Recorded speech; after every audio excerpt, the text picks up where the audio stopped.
नमस्कार मित्रांनो. जिल्हा न्यायालयातील 2023 भरतीमध्ये ज्या उमेदवारांचं सिलेक्शन झालं होतं आणि त्या सिलेक्शन झाल्यानंतर त्या उमेदवारांची नियुक्ती मिळाली आणि ज्या उमेदवारांना नियुक्ती मिळाली नाही आणि जे उमेदवार अजूनही प्रतीक्षा यादीमध्ये आहे, अशा उमेदवारांसाठी या व्हिडिओमधील माहिती अतिशय महत्त्वपूर्ण ठरणार आहे. जिल्हा न्यायालयाअंतर्गत जे निवड यादी निर्माण झाली होती किंवा निवड यादी तयार झाली होती, त्या निवड यादीमधील उमेदवारांसाठी आणि प्रतीक्षा यादीतील उमेदवारांसाठी 26 म्हणजेच डिसेंबर 2026 इथपर्यंत त्याची मर्यादा हे दिलेली आहे. म्हणजेच काय की डिसेंबर 2026 पर्यंत जर समजा त्या जिल्ह्यामधील एकूण जागा रिक्त जर झाल्या तर त्या उमेदवारांना त्या जागेवर नियुक्ती देण्यात येईल असा त्याचा अर्थ आहे. जिल्हा न्यायालय भरती 2023 ही संपूर्ण भरती प्रक्रिया जी आहे हे आपण आपल्या लीगल वन या युट्यूब चॅनलच्या माध्यमातून चालवली आहे.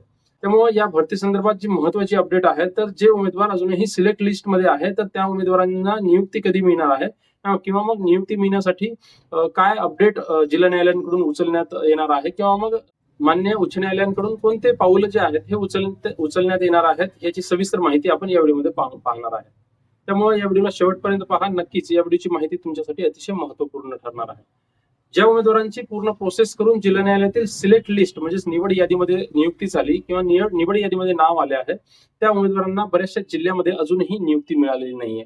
मग अशा उमेदवारांची ही नियुक्ती यादींची निवड यादींची जी व्हॅलिडिटी डेट आहे तर ती डिसेंबर 2026 आहे. तर डिसेंबर 2026 पर्यंत त्यांना नियुक्ती मिळेल काय या आशेवर बरेचसे उमेदवार अजूनही थांबलेले आहेत आणि यासोबतच जे प्रतीक्षा यादी आहेत म्हणजे वेटिंग लिस्ट मधील जे उमेदवार आहेत त्यांनाही अपेक्षा आहे की आपल्याला या जिल्हा न्यायालयातील 2023 भरतीमध्ये आपल्याला नियुक्ती मिळणार आहे. तर या संदर्भात जे आहेत अजूनही ज्या ज्या जिल्ह्यामध्ये त्यांच्या आस्थापनेवरील जेवढ्या रिक्त जागा आहेत तेवढ्या रिक्त जागेंवर त्यांना नियुक्ती देण्याचं काम मान्य जिल्हा न्यायालयांकडून हे सुरू आहे. परंतु बऱ्याचशा जिल्हा न्यायालयांमध्ये आस्थापनेवर अजूनही जेवढे प्रतीक्षा यादीतील किंवा जेवढे सिलेक्ट लिस्ट म्हणजेच निवड यादीतील उमेदवारांची संख्या आहे तेवढी जागा अजूनही रिक्त झालेल्या नाही आहेत. हळूहळू डिसेंबर पर्यंत रिटायरमेंट म्हणा प्रमोशन म्हणा या माध्यमातून ते जागा रिक्त होतील. रिक्त झाल्यानंतरच सिलेक्ट लिस्ट मधील उमेदवारांना त्यांच्यासाठी नियुक्ती ही देण्यात येत आहे. परंतु बरेचशा जिल्हा न्यायालयामध्ये अजूनही अशी परिस्थिती आहे की जेवढे उमेदवार शिल्लक आहेत म्हणजे निवड यादीमधील जेवढे उमेदवार शिल्लक आहेत तेवढे जागा त्यांच्या या डिसेंबर 2026 पर्यंत रिक्त होण्याची चान्सेस कमी आहे. त्याच्यामुळं त्या जिल्ह्यातील माननीय उच्च न्यायालयाच्या निर्देशानुसार विलिंगनेस म्हणजेच काय त्या जिल्ह्यातील उमेदवारांना इतर कोणत्याही जिल्हा न्यायालयामध्ये किंवा मग जिल्हा न्यायालयाच्या आस्थापनेवर काम करायची इच्छा असेल अशा उमेदवारांना अर्ज मागून घेण्यासाठी परभणी जिल्ह्यातील जिल्हा न्यायालयाने तसं एक परिपत्रक जाहीर केलं आहे. त्यामुळे तुम्हाला हे बाजूला दिसत असेल की परभणी जिल्ह्यातील जे परिपत्रक आहेत ते परिपत्रक मान्य उच्च न्यायालयाच्या जे पत्र दिलेलं आहे त्या पत्राच्या संदर्भानुसार ते जाहीर केलेलं आहे. त्यामुळं परभणी जिल्ह्यातील जे निवड यादीतील उमेदवार आहेत ते निवड यादीतील उमेदवारांना त्या पत्राद्वारे त्यांची माहिती आणि त्यांची इच्छा हे जाणून घेण्यासाठी हे परिपत्रक जाहीर करण्यात आलं आहे. आता बऱ्याचशा उमेदवारांचे टेलिग्रामला आणि युट्यूब चॅनलच्या कॉमेंट्समध्ये असे प्रश्न निर्माण झाले आहेत की मग सगळ्याच जिल्ह्यांसाठी हे लागू आहेत काय किंवा मग सगळ्याच जिल्ह्यातील उमेदवारांना हे विलिंगनेसची संधी आहेत काय. तर बघा यावर मी तुम्हाला भाष्य करेल की अजूनही फक्त परभणी जिल्ह्याच्या जिल्हा न्यायालयाने तसं परिपत्रक काढलेलं आहे. आता जेव्हा ज्या जिल्ह्यातील जिल्हा न्यायालयाने तसे परिपत्रक काढतील त्याच जिल्ह्यातील उमेदवारांना ही संधी असेल.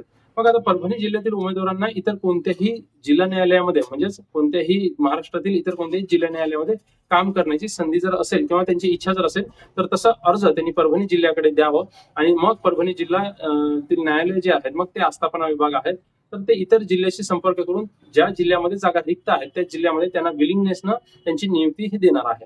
अशीच प्रोसिजर आहे किंवा मग अशीच पद्धत जी आहे इतर जिल्ह्यामध्ये सुद्धा इन फ्युचर होईल.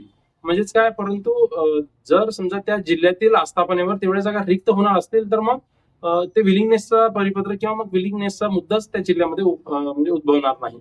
त्यामुळे ज्या उमेदवारांना अशी आशा आहे की त्यांना त्यांची नियुक्ती मिळणार आहे तर डेफिनेटली त्यांना त्यांची नियुक्ती मिळेल. 2023च्या भरतीतील जेवढे निवड यादीतील उमेदवार आहेत त्यांना नियुक्ती मिळण्याची 99% चान्सेस आहेत आणि जे वेटिंग लिस्टचे उमेदवार आहेत तर त्या जिल्ह्यातील जर समजा डिसेंबर 2026 पर्यंत जागा रिक्त होणार असतील किंवा मग रिक्रुटमेंटच्या नियमानुसार जर समजा त्या उमेदवारातील लिस्टमधील जे उमेदवार ते जॉब किंवा तो पद सोडून जात असेल तर त्या जागेवर वेटिंग लिस्टच्या उमेदवारांना सुद्धा त्याच्या जागी नियुक्ती देणार आहे. त्यामुळं डिसेंबर 2026 पर्यंत महाराष्ट्रातील जे जिल्हा न्यायालय आहे त्या जिल्हा न्यायालयातील जे निवड यादी आहे त्या निवड यादीतील उमेदवारांना नियुक्ती मिळणार आहे, परंतु ती प्रोसेस आहे ते मागे पुढे होणार आहे. याचे सर्व अधिकार मान्य जिल्हा न्यायालय आणि उच्च न्यायालय यांच्याकडे असल्यामुळं पुढील काळामध्ये मान्य जिल्हा न्यायालय आणि उच्च न्यायालयांकडून काय निर्णय घेण्यात येतील हे पाहण्यासारखे आहे.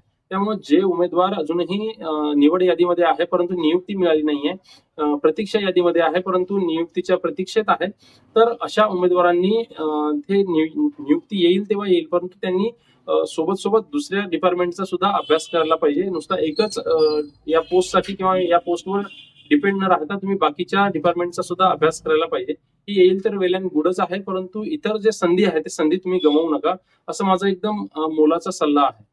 कारण मागच्या रिक्रुटमेंटमध्ये हे एक्सटेन्शनचा विषय जो होता तो एक्सटेन्शनचा विषय त्याच्यामध्ये आला होता, कारण की मागच्या रिक्रुटमेंटमध्ये कोविडची कंडिशन्स तशी होती.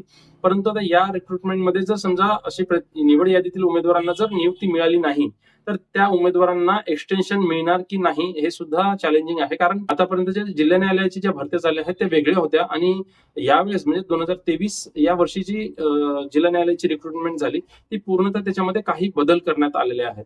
त्याच्यामुळं आधी जे आहेत सिलेक्ट ऑब्लिक वेटिंग अशी एकच लिस्ट लागायची, परंतु 2023 पासून सिलेक्ट आणि वेटिंग लिस्ट हे दोन्ही वेगवेगळे लागले आहेत. त्याच्यामुळं सिलेक्ट लिस्ट मधील उमेदवारांना नियुक्ती मिळणारच आणि प्रतीक्षा यादीतील उमेदवारांना चान्सेस आहे, अशा त्या रिक्रुटमेंट रूल्स मध्ये त्यांनी स्पष्ट सांगितले आहे. कारण की रिक्रुटमेंट रूल्स किंवा मग तुमचे रिक्रुटमेंट मध्ये जे इन्स्ट्रक्शन असतात त्या इन्स्ट्रक्शन नुसारच सगळे रिक्रुटमेंट हे चालत असतात.